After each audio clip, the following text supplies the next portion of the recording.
Nii tervist, mina Illar Kohvinevad ja täna laupäev 11. juuli aasta 2026 ja mul on fännid külas sõnaga. Ja siis fänn räägib, mis ta mulle tõi. Siin kotis on head ja paremad, et Illarile ikka oleks aines teha videosid uuesti ja uuesti.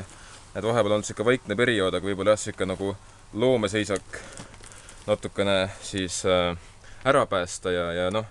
Ja võib-olla tõesti vabaks selle pakki, et läheb siia laua juurde ja vaatame, mis me siis head tõime.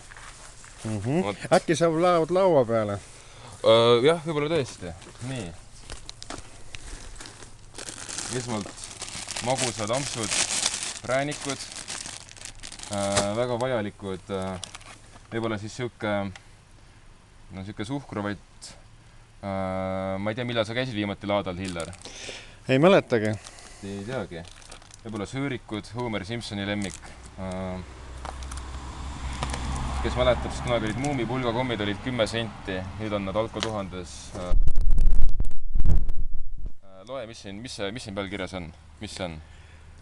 Brian Rott, soda, mis asi? Patabim.